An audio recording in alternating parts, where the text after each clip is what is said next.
Então vamos lá, jovens, para os exercícios de trabalho de uma força. Lá da apostila de vocês. VUNESP, Santa Casa, 2008. Em um hospital, o enfermeiro transporta um paciente com a ajuda de uma cadeira de rodas, sobre a qual aplica uma força horizontal na direção do movimento de intensidade 60 newtons. Então vou chamar isso aqui de força motora. Por quê? Porque é uma força na direção do movimento. Aquele cosseno do trabalho, da equação do trabalho, vai ser o cosseno de 0 grau, que é 1. Enquanto percorre um corredor horizontal e reto de comprimento igual um deslocamento a 30 metros. Por falta de lubrificação, enquanto a cadeira é movimentada, atua sobre ela uma força resistente ao seu movimento, de intensidade 10 newtons. Então, a força resistente, eu vou colocar aqui como sendo 10 newtons, só que o cosseno é de 180, que é menos 1, porque é uma força resistente, contrária ao movimento. O trabalho realizado pela força aplicada pelo enfermeiro no deslocamento pelo corredor foi D.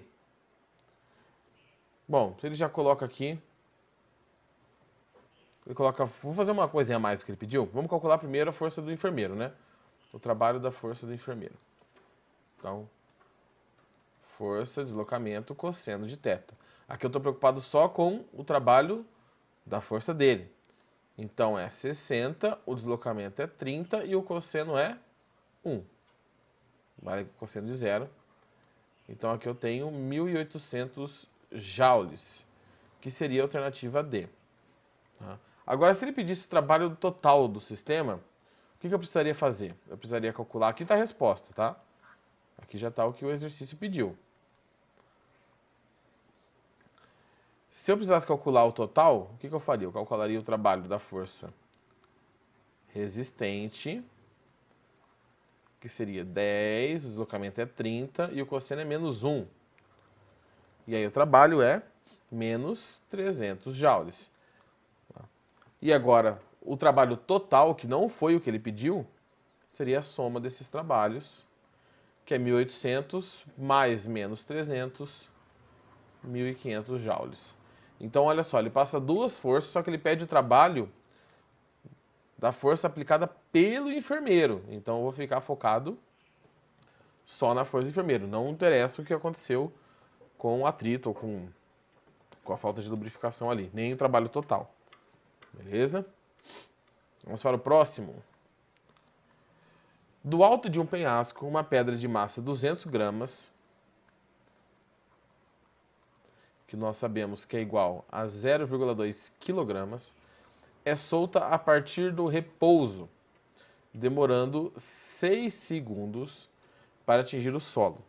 Desprezando-se qualquer influência do ar e considerando a gravidade igual a 10 metros por segundo ao quadrado, o trabalho é realizado pelo peso. Ele quer saber o trabalho da força-peso. Bom, primeira coisa, peso é massa vezes gravidade. A massa é 0,2, a gravidade é 10, então o peso é de 2 newtons. Aqui eu já poderia resolver pelo teorema da energia cinética, mas eu não vou usar. Aqui eu vou calcular pela equação do trabalho. Para isso eu preciso do deslocamento.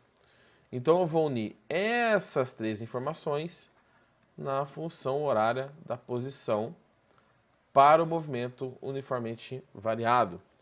A velocidade inicial é 0, então cai fora. Vou falar que a posição inicial é 0, porque eu quero saber quanto que ele caiu. Então, o deslocamento dele, né, o quanto que ele se movimentou, é igual a gravidade, o tempo de queda ao quadrado, dividido por 2.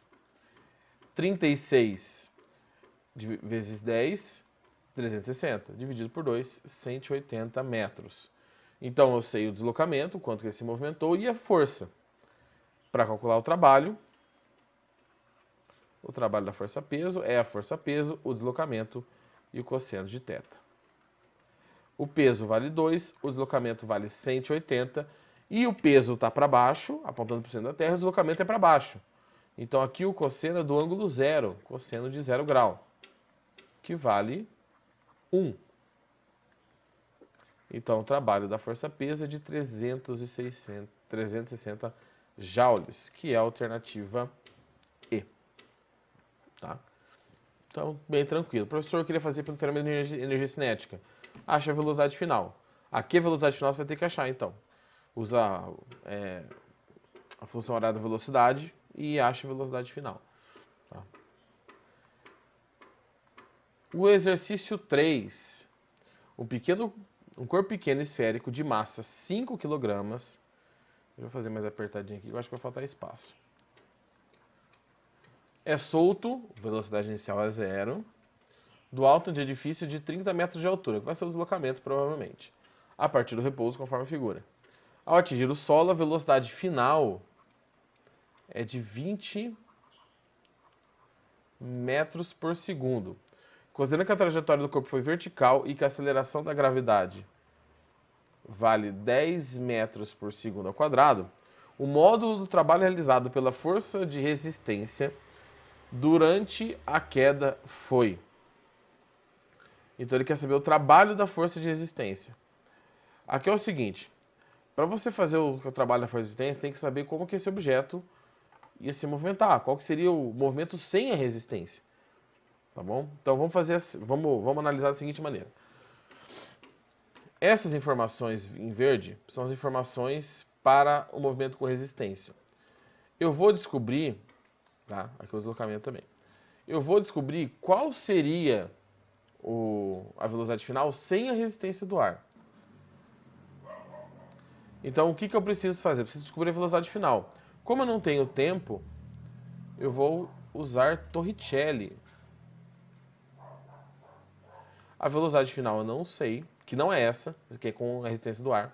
A inicial é 0, mais 2 vezes a gravidade vezes o deslocamento. Então a velocidade final ao quadrado é igual a 600.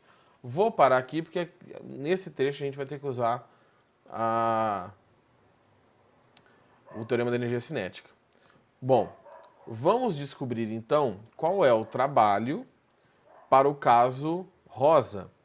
Tá? Como que calcula-se esse trabalho? Trabalho é a variação da energia cinética. Então, trabalho é igual. Trabalho aqui do caso da força-peso, né? Massa vezes velocidade final ao quadrado dividido por 2, menos massa vezes velocidade ao quadrado inicial dividido por 2. A inicial é 0, né? Estava em repouso. Então, o trabalho é a massa, que é 5, a velocidade final, que é 20 ao quadrado, dividido por 2. Então, o trabalho para a situação descrita no enunciado é de 400 dividido por 2, 200, vezes 5, 1000 joules. Isso é o que aconteceu. Aqui eu tenho a velocidade final. Vamos fazer o cálculo agora como se não tivesse resistência do ar, que aí eu teria essa velocidade aqui. Bom, trabalho seria o mesmo esquema, né? Eu já vou desconsiderar essa parte inicial que é 0. Então eu sei que já ficaria assim. A massa vale 5, a velocidade ao quadrado, 600 dividido por 2.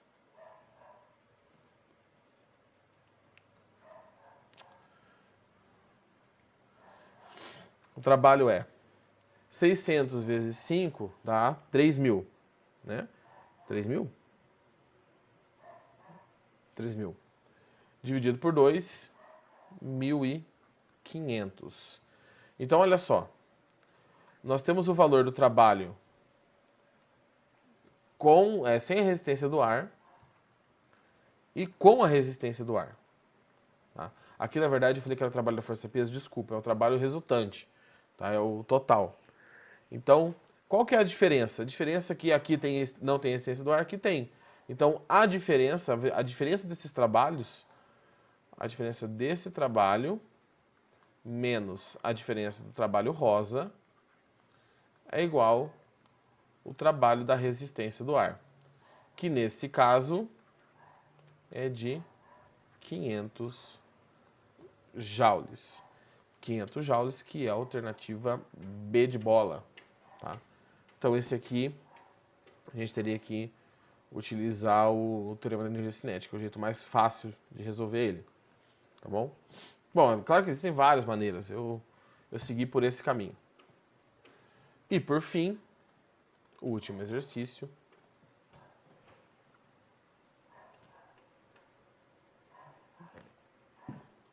da Mackenzie, um bloco que se assemelha a um ponto material de massa 1 kg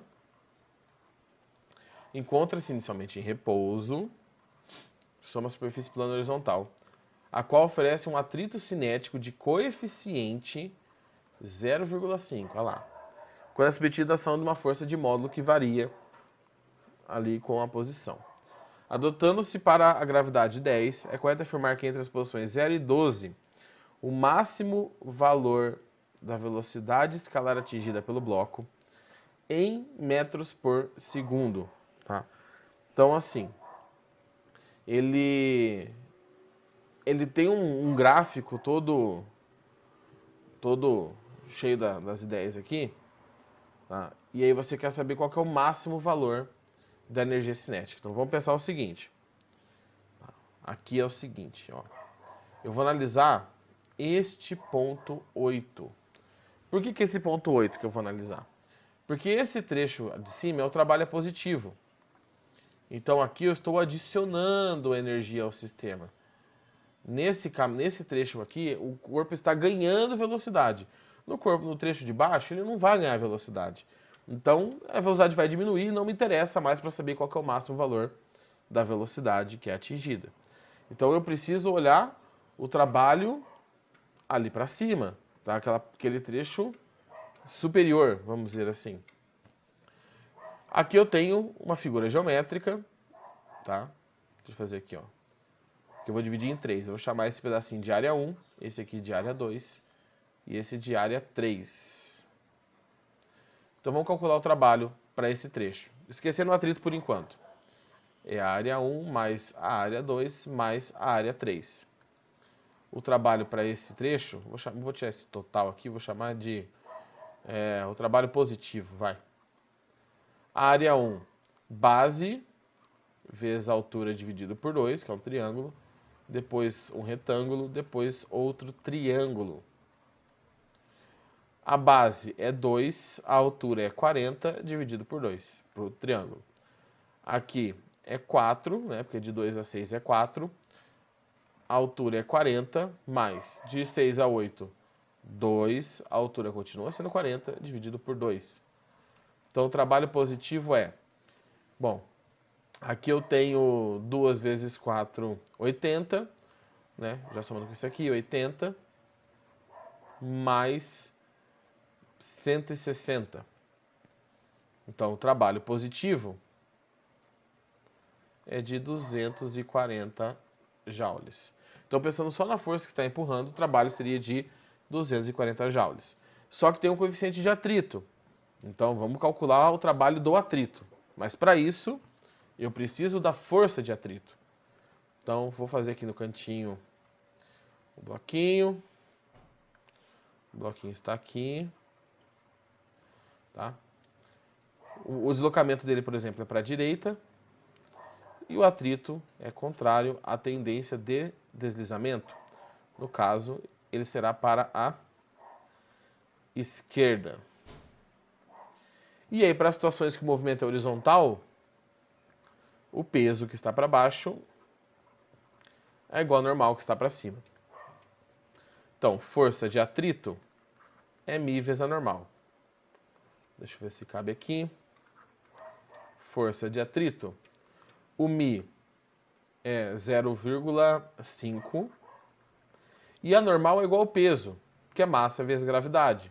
Então, se a massa é 1, o peso é 10. Então, aqui eu tenho 10. A força de atrito é igual a 5 newtons. Vou calcular o trabalho para a força de atrito.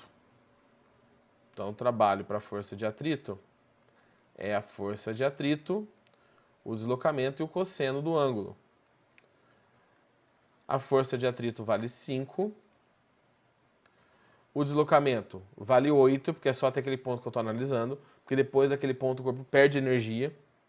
E o cosseno é o cosseno de 180, que é contrário ao deslocamento, menos 1. O trabalho da força de atrito, então, vai dar menos 40 joules. Então, eu tenho o trabalho da força e o trabalho do atrito. E agora, o que a gente precisa saber é qual a velocidade máxima final que esse objeto vai ter nesse intervalo, que esse objeto terá, né, nesse intervalo.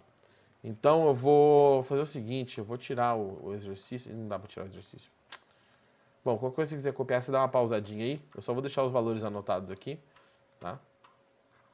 Então, vou apagar esse pedaço todo aqui que já foi feito, que senão tá o trabalho da força ali do gráfico, tá aqui, beleza.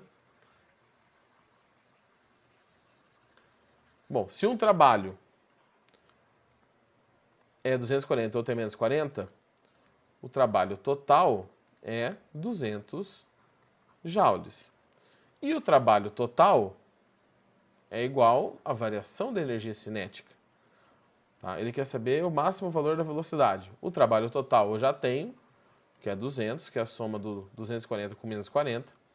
E aqui eu tenho massa, velocidade final ao quadrado sobre 2, menos massa, velocidade inicial ao quadrado sobre 2. A inicial é 0, ele fala no enunciado. E aí eu tenho que 200 é igual a massa vale 1, a velocidade final ao quadrado eu quero descobrir, dividido por 2. Passa para cá, 400 igual a velocidade final ao quadrado. Tirou a raiz, velocidade final igual a 20 metros por segundo. Tá? Que é a alternativa B de bola. Então, esta é a velocidade máxima atingida. A partir do momento de 8 metros, o corpo começa a perder energia. A força começa a agir junto ao atrito. E aí não faz mais sentido a gente analisar a parte do 8 para frente. Beleza? Bom, espero que tenha ficado claro. Qualquer dúvida vocês sabem como me achar. Tá? Esses aqui são os da apostila. Se vocês querem, depois que eu resolvo algum do caderno de tarefas, é só me avisar. Beleza, jovens? Então, próxima aula, potência. Potência é uma aula mais curta, então provavelmente por potência eu vou fazer um vídeo só, com a explicação e já com os exercícios. Então, até daqui a pouco.